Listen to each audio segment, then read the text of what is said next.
Sveiki, šeit Katrīna Rune, jogas un apzinātības pasniedzēja ar podkāstu Manas un tavas patiesības.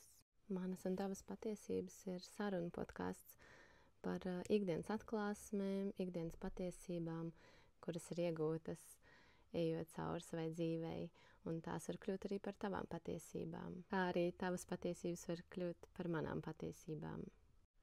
Šodien vēlos padalīties ar savām atklāsmēm pēdējo mēnešu laikā, kas ir vairāk saistīta ar savu spēku atgriešanu, gan emocionāli, gan fiziski. Un galvenie mūsu ikdienas nosacījumi, lai tas mums būtu, ir robežu nospraušana un tiešām autentiska savas balss sadzirdēšana. Ko tas nozīmē? Tas ir viela pārdomām par to, kur mēs tērējam savu enerģiju, un vai tiešām ikdienā funkcionējam, ņemot vērā tieši savu balsi vai arī apkārtējo cilvēku vai padomu ietekmi. Arī vai mēs izvirzam šīs robežas vai vārdu pateikt nē, tad, kad tiešām mēs nevēlamies kaut ko darīt, un nospraust šīs robežas, ka tas ir manā labā un ka tas jau ir par citu cilvēku vai citu situāciju, kas nav saistīts ar mani, kur mēs tikai tērējam savu enerģiju.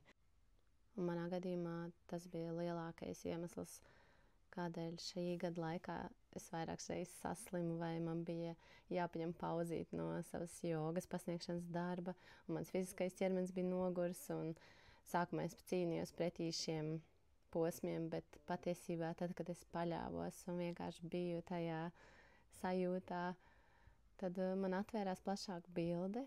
Es pameditēju šo tēmu, es rakstīju dienas grāmatu, es tiešām izdzīvoju šo posmu, un tā patiesība ir tāda, ka es biju vienkārši ļoti daudz koncentrējusies uz citiem un vismazāk pati tiešām uz sevi un ko es vēlos. Un tad šis ir jaunais posms, kad sākt viss no gala.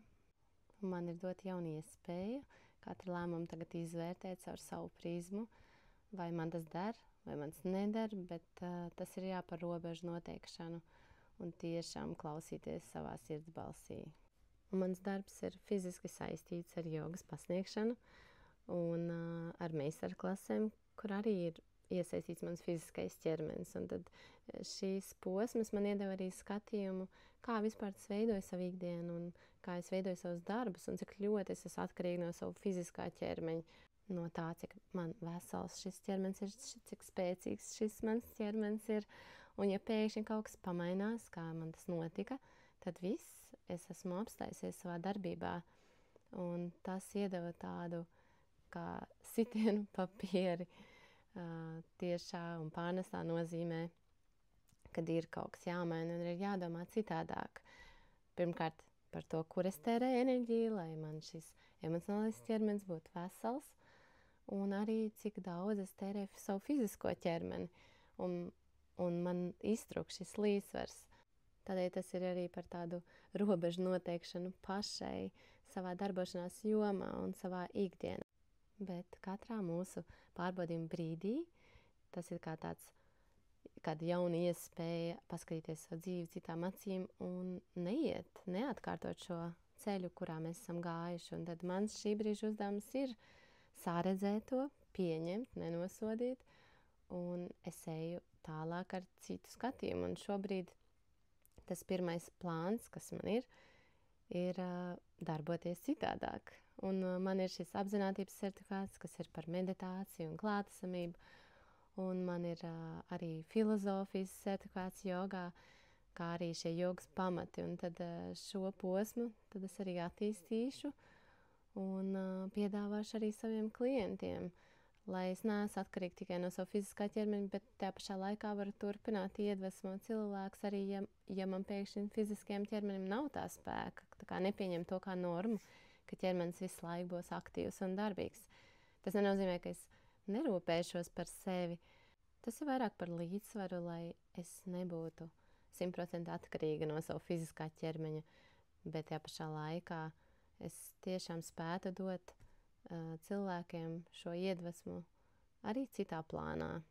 Jā, šis man iedod tādu plašāku bildi par to, uz kurien mans ceļš ved, un arī par to, kā es esmu līdz šim funkcionējis. Tad varbūt arī tev ir iespēja uzdot sev šajā brīdī jautājumu, kāda ir mana ikdiena, vai ir man līdzsvars starp fizisko un emocionālo ķermeni, vai mans darbs ir tikai fizisks, vai arī mans darbs ir tikai sēdošs pie dokumentiem un iztrūks šis fiziskais līmenis, tad jebkurā gadījumā tā mūsu pieaugušā dzīve ir par to līdzsvaru meklēšanu gan darbā, gan savā ikdienā. Un robežu noteikšana vai nolikšana savā ikdienā ir tāda kā kontrolas pārņemšana pār saviem lēmumiem. Un arī tāda dziļāka sevis izpratne, kas iet roku rokā kopā ar šo ikdienas līdzsvaru. Un tad es šobrīd esmu ceļā uz to, un kā jebkurš cilvēks, es esmu tikai cilvēks, un es mācos arī kā jogas un apzinātības pasniedzējs. Es daudz atdodu un iedvesmoju cilvēku parūpēties par savu fizisko un emocionālo veselību, bet tas nenozīmē, ka man šajā jomā nav vieta darbam.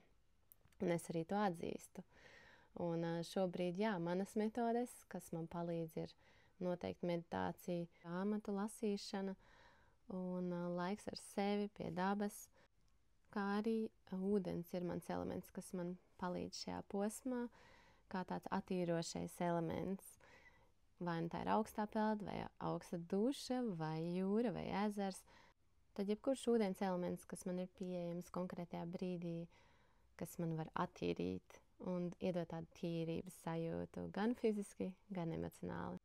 Kā arī, protams, liels elements ir fiziskais ķermenis, vai tā būtu joga, vai mans jaunais atklājums ir boks, tāds spēka elements manā ikdienā, bet tikai tādēļ, ka man ir ļoti daudz šīs sievišķās enerģijas, un arī man studija saucās Feminīnī jogas studija, tad es esmu radīta vairot šo sievišķo enerģiju, un manī reizēm tā ir pa daudz, un tad man gan emocionāli, gan fiziski ir nepieciešams vairāk šis spēka elements, un tad es meklēju prakses, kurās tas dominē, šī vīrišķā enerģija, un tad šobrīd man tas ir boks.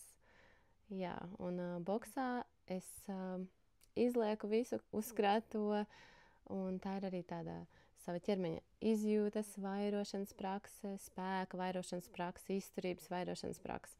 Un tad gala rezultātā mans prāts ir pilnīgi tukšs no liekām domām, un es jūtos tiešām spēcīgi. Un spēcīgāk arī pateikt nē vārdu un noteikt šīs robežas savā ikdienā. Jo, ja man ir vairāk šī sievišķā enerģija, tad es vairāk esmu tāda plūstoša, pielāgojos vairāk, vērst uz maigumu un mīlestību, kas nav slikti, tas ir ļoti, ļoti svētīgi. Tad šeit nav runa par labu vai sliktu, bet ja tas ir par daudz, arī labais var būt slikti, ka tas ir par daudz.